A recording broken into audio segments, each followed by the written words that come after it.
Assalamu alaikum, dear student. Welcome you superior group of colleges. Today we will discuss the T6, which include the chapter 10 and 13.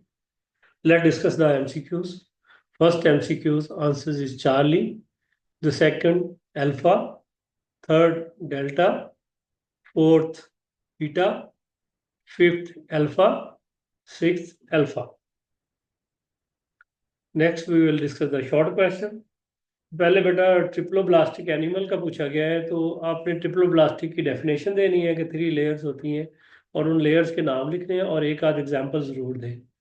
पॉलप और Medusa का आपने बताना है। तो जो cnidarians हैं उनमें पॉलप और मेडुसा पॉलीमॉर्फिज्म में होते हैं।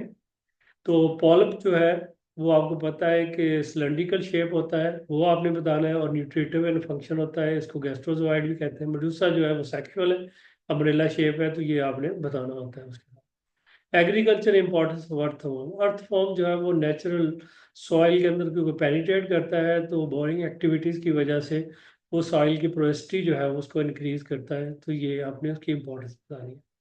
मेटामॉर्फोसिस जो है इसकी पहले आप डेफिनेशन लिखेंगे, फिर आप बताएंगे कि ये किस ग्रुप में होता है, और फिर कंप्लीट और इनकम्प्लीट मेटामॉर्फोसिस जो है वो आप बताएंगे। जैसे कंप्लीट है तो उसमें 4 स्टेजेस है, इनकम्प्लीट जैसे कॉकरोच में है तो उसमें 3 स्टेजेस होती हैं, ये आप बताएंगे। Two affinities of echinoderm with hemichordate. तो कोई सी 2 फिनिटीज जो है वो आप बता दें। मीजोडर्मल एक्सोस्केलेटन आप बता सकते हैं। रिजेम्बलेंस टू फॉला जो है उसकी आप बता सकते हैं। फिर जो सिलोम की डेवलपमेंट है, रिटेंशन ऑफ ब्लास्टोपोर है, तो ये करेक्टर्स आप कोई से 2 करेक्टर आपने देने हैं। 4 characteristic feature of the reptile, कोई से 4 करेक्टर आप बता दें। हार्ट का बता दें, कॉपुलेटरी ऑर्गन का बता दें, एमिनोट का बता दें। ब्रीदिंग थ्रू लंग्स है, कोल्ड ब्लडेड होते हैं रेप्टाइल्स, ओविपेरस है ज़्यादा, तो ये आप कोई से बता सकते हैं। मार्सुपियम, मार्सुपियल मैमल्स का बताना है, मेटाथीरा, और मार्सुपियम जो उनकी पाउच लाइक स्ट्रक्चर होती है उसका पता लगा आपने डिटेल देना है। स्लोम, स्लोम बताना है कि स्लोम कैविटी बनती कैसे है, कि the split of the mesoderm, और फिर उसकी दोनों के दरमियान में जो कैविटी बनती है उसको हम कहते हैं स्लोमिक कैविटी। और ये स्लोमिक कैविटी जो है इसी वजह से स्लोमेट, क्योंकि इसमें स्लोमिक फ्लूइड होता है। नेक्स्ट क्वेश्चन है कि how breathing differ from cellular respiration. तो ब्रीदिंग आपको पता है जस्ट एक्सचेंज ऑफ गैसेज है, या इनहेलेशन और एक्सहेलेशन पे कंसिस्टेड होती है। सेलुलर रेस्पिरेशन जो है that is the break down of organic food step by step, जिसमें कि एटीपी जो कि एनर्जी करेंसी होती है बॉडी की वो रिलीज होती है। Why it is necessary to have respiratory surface. क्योंकि अगर रेस्पिरेटरी सर्फेस नहीं होगी तो गैसेज एक्सचेंज पॉसिबल नहीं है। और उसकी 4 प्रॉपर्टीज हैं, वो अगर आती हैं तो लिख दें, अदरवाइज यही लिखना काफी होगा कि रेस्पिरेटरी सर्फेस जो है that is the site for the exchange of gases. अगर साइट नहीं होगी तो एक्सचेंज ऑफ गैसेज भी नहीं हो सकती। In list type of respiration in frog, तो 3 तरह की फ्रॉग के अंदर जो है वो रेस्पिरेशन होती है। बकर रेस्पिरेशन है, क्यूटिनस जो स्किन के थ्रू होती है, और पल्मोनरी जो कि लंग्स के थ्रू होती है। पैराब्रोंकाई बहुत ही इंपॉर्टेंट है, इसका फंक्शन बताना है कि ये एक्सचेंज ऑफ गैसेस में इन्वॉल्व है, और ये ऐसा सिस्टम है जिसपे स्टील हेयर्स जो है वो मौजूद नहीं होती, क्योंकि जितनी एयर बॉडी में जाती है उतनी ही वापस आ जाती है। ब्रोंकाई और ब्रोंक्यूल्स, ब्रोंकाई जो है जब चेस्ट कैविटी में टीका डिवाइड होता है तो उनके डिवीजन से जो ब्रांचेस बनती हैं उनको हम ब्रोंकाई कहते हैं। और फिर जब ये लंग्स में जाती हैं तो फर्दर डिवाइड हो जाती हैं। ब्रोंक्यूल्स जो है, ब्रोंकाइस जब उनका साइज जो है यानी कि उनका डायमीटर 1 mm या इससे लेस हो जाता है तो देन वो ब्रोंक्यूल्स कहलाती है। ट्यूबरकुलोसिस जो है इसके मतलब आपने बताना है कि व्हाट इज ट्यूबरकुलोसिस। तो रेस्पिरेटरी डिसऑर्डर है। माइकोबैक्टीरियम ट्यूबरकुलोसिस बैक्टीरिया की वजह से होता है, और फिर उसकी सिम्टम्स जो है वो आपने लिखनी होती है।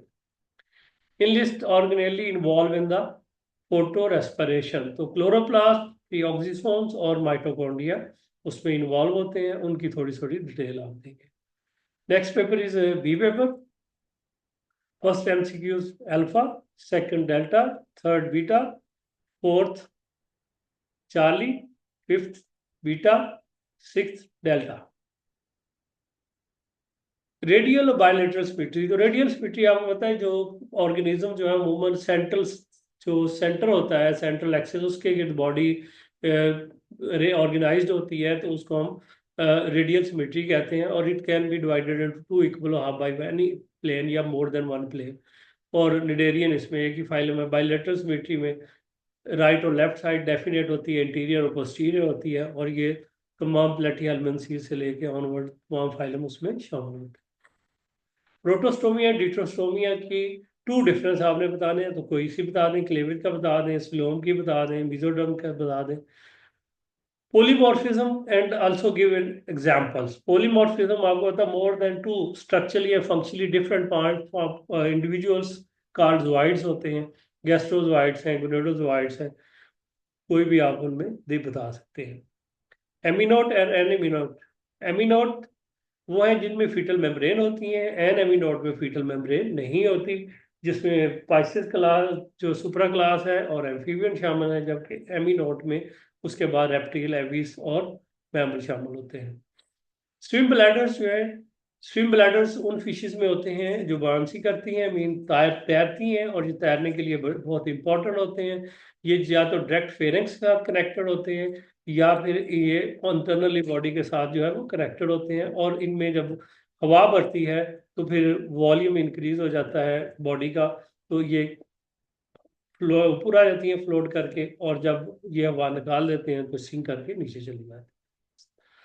प्लेसेंटा, प्लेसेंटा की डेफिनेशन बताएंगे। कनेक्शन है बिटवीन फीटस और वॉल ऑफ यूट्राइन, और फिर उसका फंक्शन है कि वो नरिशमेंट देता है फीटस को, और फिर एक्सचेंज ऑफ गैसेस और वेस्ट मटेरियल्स जो है वो सारा इसमें प्रोवाइड करता है। मेटल, मेंटल जो है that is the glandular epithelial envelope होती है, जो कि मोलस्का के अंदर होती है, और ये कैलकेरियस शेल जो है उसका, उसको ये बनाती है। Ventilation in water is more difficult than in air. Water क्योंकि ज़्यादा विस्कस होता है, वो ज़्यादा डेंस होने की वजह से और ज़्यादा विस्कस होने की वजह से, और उसमें ऑक्सीजन की मकदार कम होने की वजह से डिफ़िकल्टी होती है, जबकि एयर में ये दोनों चीज़ें ज़्यादा होती हैं, और विस्कोसिटी कम होती है, डेंसिटी भी उसकी कम होती है। Why respiratory system in bird is more efficient and elaborate. इसमें दो आप बताएंगे, एक तो पैराब्रोंकाई का एक्सप्लेन करेंगे, और दूसरा आप काउंटर करंट जो एक्सचेंज है उस पर डिस्कस करेंगे, तो ये आपका आंसर आ जाएगा। रेस्पिरेटरी डिजास्टर सिंड्रोम, ये लेस देन 7 मंथ जिनका गैस्ट्रेशन पीरियड होता है उनमें होता है। इनमें एक सर्फेक्टेंट होता है जो कि लिपोप्रोटीन्स हैं, वो सिक्रीटरी जो सेल्स होते हैं वो सिक्रीट करते हैं, जिसकी वजह से लंग्स क्लैप्स नहीं होते। तो अगर ये सिक्रीट नहीं होगा तो लंग्स जो है वो क्लैप्स हो जाएंगे। Two factor which affect transport of oxygen in blood, carbon dioxide और टेम्परेचर, पीएच भी आप बता सकते हैं। कोई भी दो आप करेक्टरिस्टिक आपने बता दें। Smokers cough, which disease come in our mind, elaborate. Emphysema आती है, और उसमें फिर आपने बताना है कि उस कफिंग जो है क्योंकि वॉल्स को वीक कर देती है, और जब वीक हो जाती हैं स्मोकिंग तो फिर एम्फीसीमा में ब्रेक हो जाती हैं, तो ये आपने उसका बताना है। हीमोग्लोबिन और मायोग्लोबिन, हीमोग्लोबिन जो है वो रेड ब्लड सेल में होती है, और हीमोग्लोबिन जो है 4 चेन्स पे कंसिस्टेड होती है, जबकि मायोग्लोबिन जो है वो मसल्स, मसल्स प्रोटीन भी इसको कहते हैं, और इसमें 1 पॉलीपेप्टाइड चेन होती है, और लिहाजा इट कैन, इसमें स्टोरेज की कैपेसिटी होती है, वो मेनली ट्रांसपोर्ट कर रही होती है ऑक्सीजन को। Argue that animal having diving reflex have special body features. जो डाइविंग रिफ्लेक्स इन ऑर्गेनिज्म में होता है उनका एक तो twice the volume of blood relation to the body weight. जैसे आपको पता है कि बॉडी वेट पे ब्लड 1/12 होता है, तो इनमें ट्वाइस होता है। फिर इसी तरीके से इनमें मायोग्लोबिन जो है वो ज़्यादा होती है, और मायोग्लोबिन जब ज़्यादा होने की वजह से वो ज़्यादा ऑक्सीजन को स्टोर कर सकती है। तो ये इनके अंदर इनकी स्पेशल बॉडी फीचर्स हैं। फिर ये कि ये इनका हार्ट जो है वो बहुत कम मूव करता है, मेटाबॉलिक रेट बहुत कम हो जाता है, तो वो मेटाबॉलिक एक्टिविटीज़ में आ जाता है। अस्थीमा, अस्थीमा आपने बताना है कि ये सीवियर जो है कन्वल्शन है ऑफ द ब्रोंकियोल्स और ब्रोंकाई जो है, तो ये एलर्जिक रिएक्शन की वजह से होता है। ब्रोंकियोल्स जो है वो कॉन्ट्रैक्ट कर जाती हैं। ये हिस्टामाइन एक केमिकल है जो कि इन्फ्लेमेटरी केमिकल्स है, वो प्रोड्यूस होता है, तो उसकी वजह से ये सारा प्रोसेस होता है। तो इसकी आपने पूरी डिटेल जो है वो कॉजेज जो है वो बतानी है। तो थैंक यू वेरी मच।